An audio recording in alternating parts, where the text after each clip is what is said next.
Global mobility helps companies to move people, their employees, from between different offices, between countries. So whenever the movement, usually cross-border movement, is considered, this is where global mobility specialist appears. But sometimes for people it's only about the travel. The truth is that there are many actions that you do not think about that global mobility specialist needs to do. How many implications needs to be analyzed. So we help business a lot. I believe we are really great partners to them, and we also help people and employees to move to different locations, to try different cultures, to gain skills in different locations. Global mobility to the business is helping facilitate the movement of talent from one location to another, and that could include things such as resourcing projects, knowledge sharing, or supporting a succession planning process whereby they need to upskill someone to move into a particular role and needing some international experience.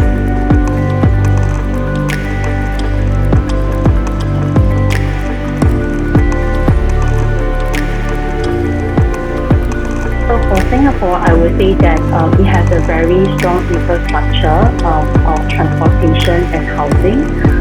So whenever we need to relocate assignees or team members into the location, this does makes it easier because of the infrastructure that we actually have.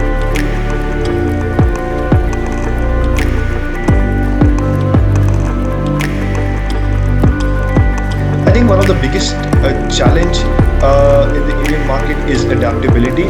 When we have employees from European countries, from Americas, or from the Western world, they find it hard to adapt to the local conditions, and there comes the role of the global mobility professional, where they need to handhold the employees in such difficult situation and make them aware of the local culture, the local scenarios. How will it impact the settling in? How will it impact the transition from a Western world to a developing country like India? It really helps the employee that a global mobility professional is there to handhold them through the entire settling in period, and the global mobility representative serves as a single point of contact for the expatriate and their families. So I think it's important to have that kind of relationship with the expat employee and build that camaraderie, so that they become they trust you, and they become aware of the local culture, local situation, and which could eventually ensure successful assignments.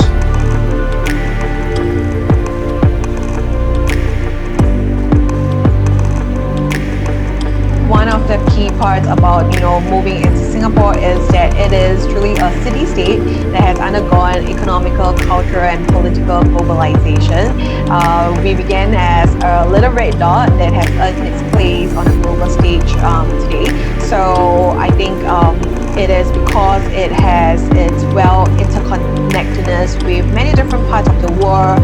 It has a very cosmopolitan ambience that makes it attractive for assignees, of different walks of life. So be it expatriates with families, single employees, or female travelers, I continue to think that Singapore is a destination that would be great for them, regardless of their profile. So the stable political environment, makes it a lot easier for one to bring their family and settle. And for the same reasons, we do have a very diverse talent pool for transfer of knowledge, which I find that increasingly important, as everyone can bring in a different diversity of thoughts to support the business. So in that, Singapore also provides a lot of incentive for foreign investors, for businesses. They can take advantage of like double tax treaties. If I remember correctly, there were over 70 countries that we do have tax treaties with. And as a global mobility professional, one of the very important aspects for me is ensuring that we actually fulfill duty of care. So when it comes to relocating employees, safety and security, remains like my top consideration and priority. And Singapore's very safe environment does make it attractive for employees coming into Singapore, as they will feel safe and confident when it comes to integrating into the communities.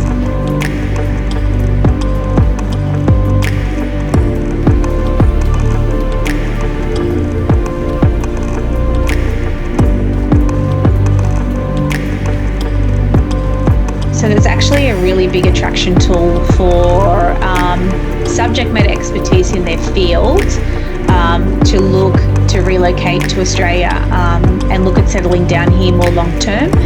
I understand that the Global Talent Visa provides a direct pathway to permanent residency and is open to individuals who are at the top of their field within their particular subject matter area. And so obviously that needs to be evidenced and a process needs to be gone through, but that's a pretty exciting regime that's going on at the moment. So it does enable organisations within Australia to attract the top talent to come to Australia and live more permanently. Obviously, the lifestyle in Australia is very attractive to a lot of individuals out there.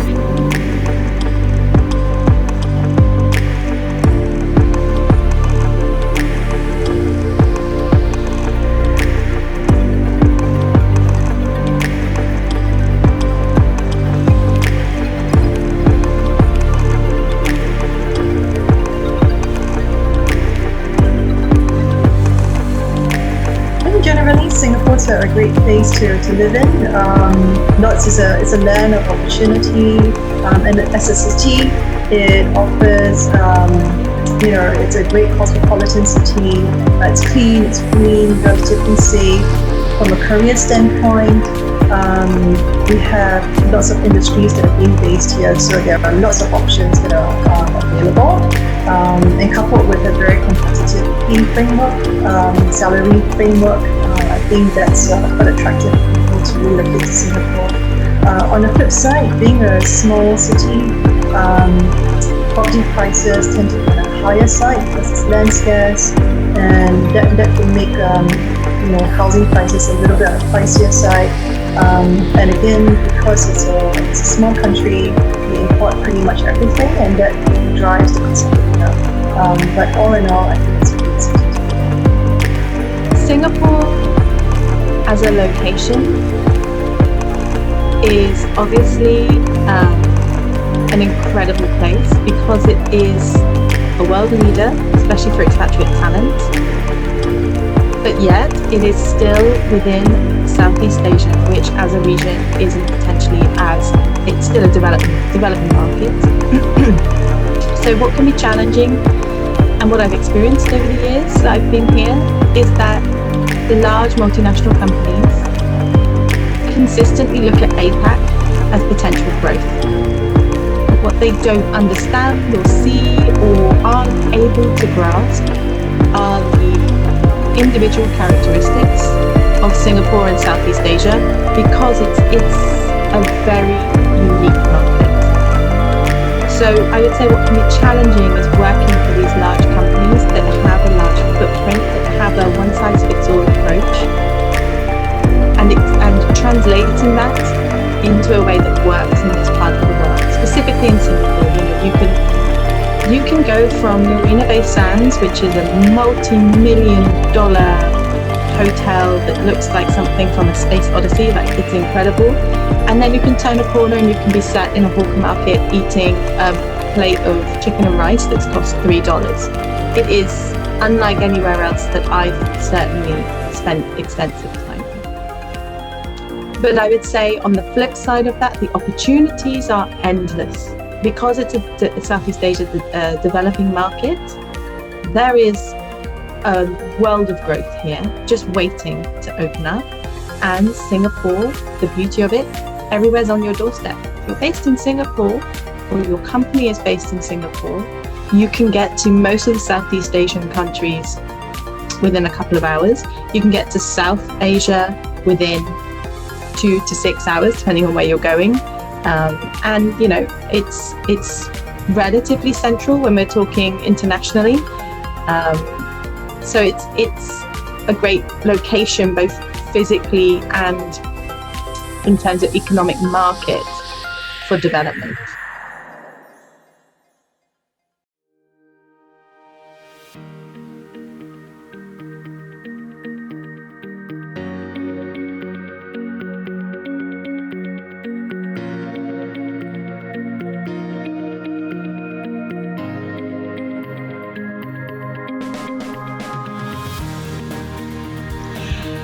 Well, I think it's a very key strategic market, both from an individual perspective in terms of their own self-development and living in a different culture, but also with so much of business happening in this country where all multinationals have a presence and they have their operations and delivery centers. It is of course extremely critical that top talent gets an opportunity to spend some time either by way of short-term or long-term, depending on the business case, and gets to know and work. I think the real need and the interest is you wouldn't find a country that can integrate you so well, both from a professional perspective as well as from a personal perspective. And I think when you marry those both, you will see, and if you come to this country and if you work in any of the offices, you would see how every individual and employee marries their professional side and the personal side, which not only extends at the workplace but goes beyond the workplace. I mean, you are invited to their homes to have a meal, indulge in their festivals and everything. So I think it's a huge learning lesson. Something I remember one of my ex-managing directors once told me that I lived in London for 15 years. I never knew who was my neighbor.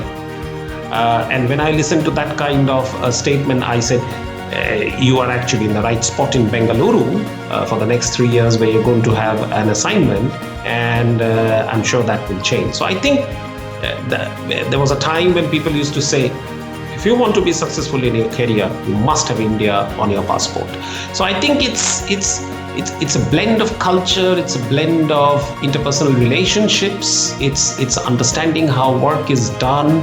And I know several executives who've actually changed their approach and style in working and professional life once they've gone back after their assignments in India. So I think this country not only teaches you family, not only teaches you culture, not only indulges you in its day-to-day living, but also it gives you a great platform to enhance your professional career.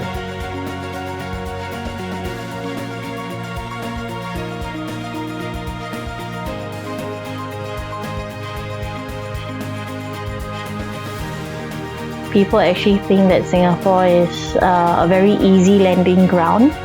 And I think they forget that as much as we're so cosmopolitan, we're so welcoming to foreigners, that there are still very local nuances that is understated. People don't really talk about it, but it boils down to cultural training, right? So while we seem so westernized, Singapore still holds tradition to heart. So if you walk around Singapore, you still see historical buildings being protected. Children in schools are learning about our history of Singapore, where we came from, why we value harmonious living.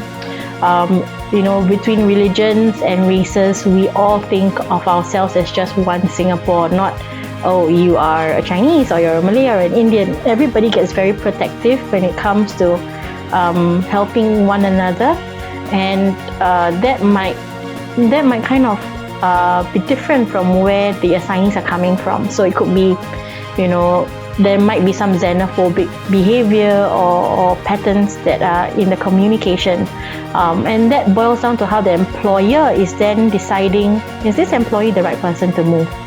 Is that employee ready for such a challenge? Are they adaptable? Do they have the broad mindset of accepting other people's culture and respecting it? So I think that's one of the biggest challenges I've had in terms of, just in a specific example, when you bring a Westerner to Asia and you're dealing with Singaporeans, you might find that the conversation is usually one way, and it's quite uncommon, I would say, to hear Singaporeans speak up and stand their ground. But then at the end of the day, the Westerner might find, the conversation went well, it's perfect, there was no objections, nothing. And then 3 days later, you hear, maybe an email saying, the person that you were speaking to, the Singaporean, is not happy, they had some concerns. So it's more of just educating and then assimilating to the culture of Singapore. I think that's fairly a big challenge for the people I've been moving in.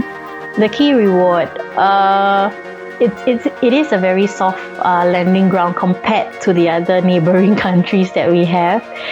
In terms of the infrastructure of accepting foreigners, the government has done a very good job. So some Singaporeans might still be, upset with the current government for whatever reason, but you can't deny that they were very forward thinking. So when it comes to schooling, international schooling, we have a very good base of international schools here, catering to IB programs, GCSE programs, and then you have the expat community. So we have grocery stores, we have medical doctors that are just suited for foreigners. And they even one of the hospitals that I'm quite familiar with, they have a department just dealing with translation. And that means that when you call them up and you said, I'm coming, maybe I don't even speak English, I'm coming from Indonesia, I'm coming from Africa, and I need, kind of translation service throughout my entire medical treatment in the hospital, they will assign one translator to you the whole day and make sure that you understand fully what the diagnosis is. And I think that is very uncommon when we go to other countries, because if you go to Japan, the doctors only speak Japanese and sometimes English, but to have that feature of having translation services might be difficult, or it's not as common. And in Singapore, I think it's rewarding in that way, because then you're coming to a place where they are very welcoming, they're doing everything they can to make your life a lot easier. And yeah, people are very warm generally in Singapore, and they're very friendly and nice.